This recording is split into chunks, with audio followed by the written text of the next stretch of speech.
नमस्कार। आम आदमी पार्टी ने अपने भीतर हुई बगावत के बाद दो तर्क सार्वजनिक तौर पर रखे हैं प्रमुखता के साथ।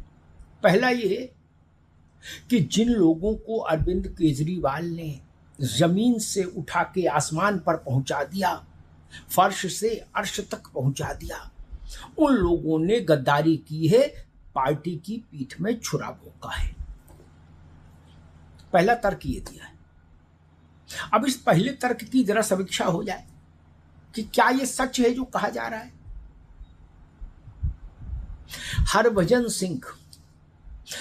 सिंह से जब केजरीवाल मिले तो हरभजन सिंह फर्श पर नहीं थे, तब भी वो अर्श पर थे। तब भी हरभजन सिंह को दुनिया जानती थी, वो भारत के बेहतरीन क्रिकेटर थे। इसीलिए तो केजरीवाल उनके पास गए थे। वो केजरीवाल के पास चल के नहीं आए थे, भगवंत मान केजरीवाल को लेके हरभजन सिंह के पास गए थे कि हम चाहते हैं कि आप राज्यसभा में आ जाइए। तो हरभजन सिंह तब की ही किसी अपार्टमेंट में चौकीदारी का काम नहीं कर रहे थे कि उनको उठा के अचानक से अरविंद जी ने राज्यसभा का मेंबर बना दिया तो उनको लोग जानने लगे। हरभजन सिंह को तब भी लोग जानते थे और राज्यसभा मेंबर होने से जितने लोग जानते हैं उसके बाद उससे ज्यादा लोग उनको तब जानते थे जब वो क्रिकेट खेलते थे। एक विषय। दूसरा व्यक्ति संदीप पाठक कौन है? क्या केजरीवाल और संदीप पाठक की जब मुलाकात हुई थी तो संदीप पाठक कहीं छोले भटूरे बेच रहे थे रेडी पटरी पर, मूंगफली की ठेली लगा रहे थे? नहीं ना। सिक्योरिटी गार्ड का काम कर रहे थे? नहीं ना। संदीप पाठक आईआईटी में फिजिक्स के प्रोफेसर थे, कैम्ब्रिज से पढ़कर आए थे। अकादमिक क्षेत्र में उनका एक औरा था संदीप का। आईआईटी में प्रोफेसर होना बहुत बड़ी बात होती है भाई।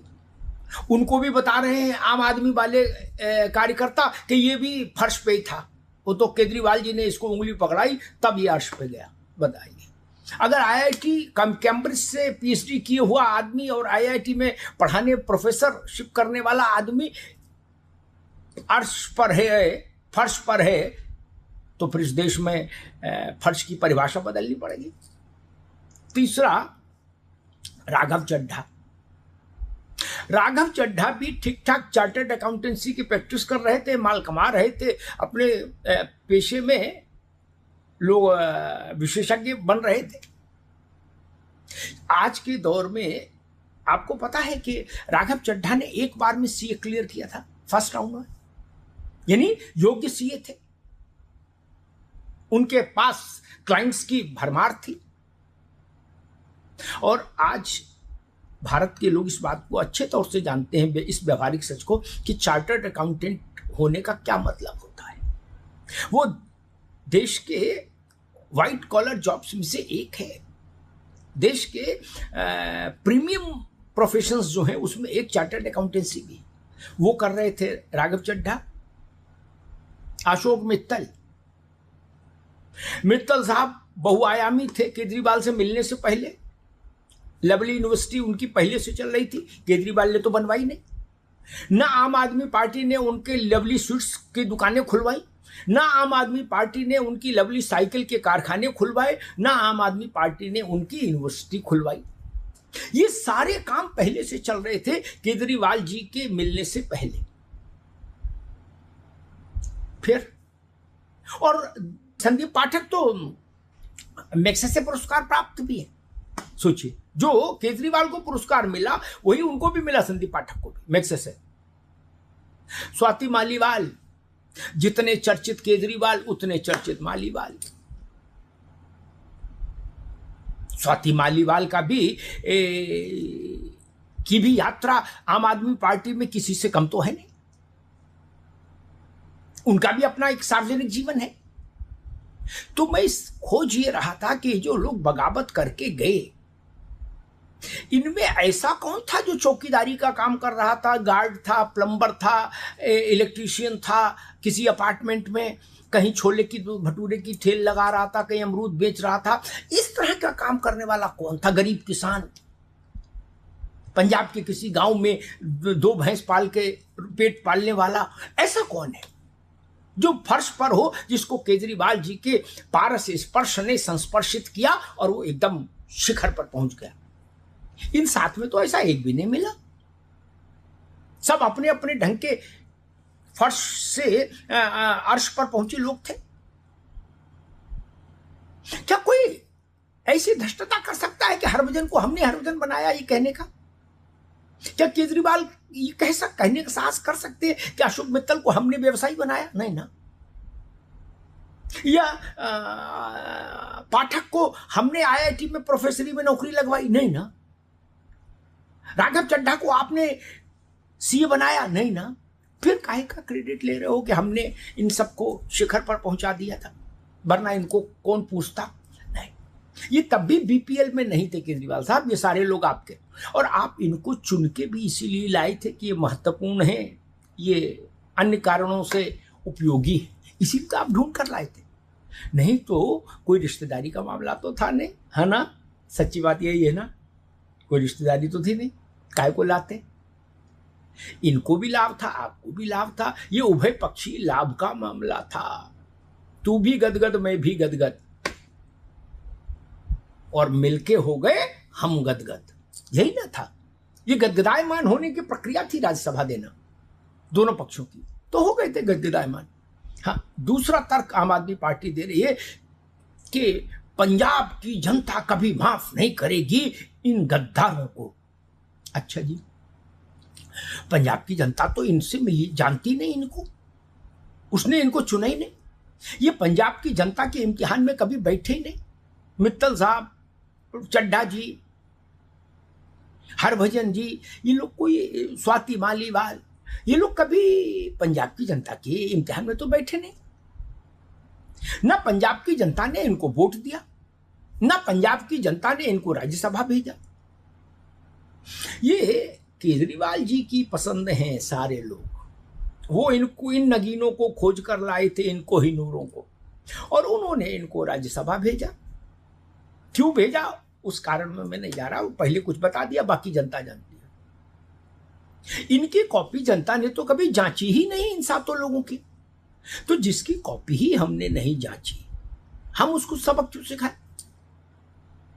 हम उसकी मार्किंग क्यों करेंगे? बड़ा व्यवहारिक सी बात है।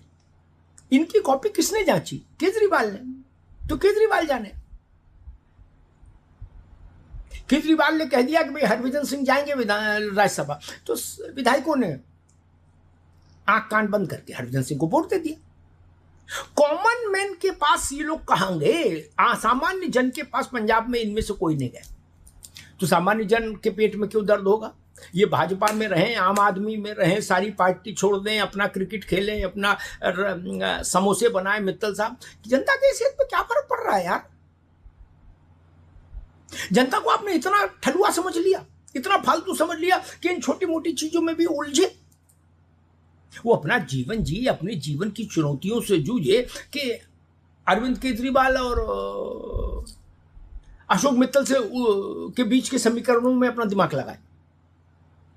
जब केजरीवाल जी इनको राज्यसभा भेजे थे इन लोगों को, तब भी जनता ने कोई प्रतिक्रिया नहीं दी थी।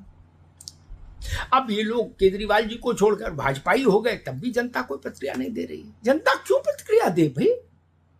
जिस चीज से जनता का लेना नहीं देना नहीं, वहां प्रतिक्रिया क्यों दे? सोचिए, या तो जनता का इससे कुछ ताल्लुक हो, ये विधायक होते, ये लोकसभा के सदस्य होते, तो मैं केजरीवाल की बात मान सकता था कि जनता सबक सिखाएगी। राज्यसभा के विधान परिषद के सदस्यों के बारे में कोई बहुत उत्सुकता नहीं होती जनता में, और अक्सर तो कॉमन आदमी जानता भी नहीं है कि कौन राज्यसभा का मेंबर है, कौन विधान परिषद का मेंबर है। लोकसभा और विधानसभा, यही दोनों जनसभाएं हैं। राज्यसभा और विधान परिषद जनसभा नहीं है, इसलिए जनता का वहां बहुत कोई न दखल है न लेना देना है। वो पार्टियों के प्रमुखों के खेल का मैदान है कि जब चाहें जिसको टीम में उतार दें, जब चाहें जिसको टीम से हटा दें। ये सब राज्यसभा विधान परिषद इसीलिए है। ननकू का राज्यसभा विधानसभा से कोई लेना देना नहीं, इसलिए उसकी सेहत पर इस बात से फर्क नहीं पड़ता कि राघव चड्ढा किस पार्टी के हैं राज्यसभा के भीतर, वो केजरीवाल की पार्टी के हैं या भारतीय जनता पार्टी के हैं। उसकी सेहत पर राघव चड्ढा से ही कोई बहुत फर्क नहीं जनता की। फिर इस बात से क्या फर्क पड़ेगा कि वो किस पार्टी में है। मित्तल साहब किस पार्टी में है, इससे जनता का क्या लेना देना। लवली यूनिवर्सिटी में एडमिशन हो जाए या ये तक तो जनता का विषय हो सकता है।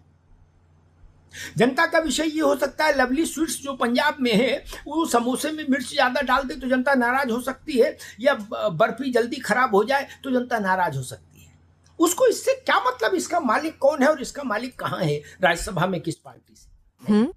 इसलिए मैं कहता हूं केजरीवाल साहब, आपने जो 2 आक्षेप लगाए हैं कि हमने इनको जमीन से उठा के आसमान में पहुंचाया, ये गलत है।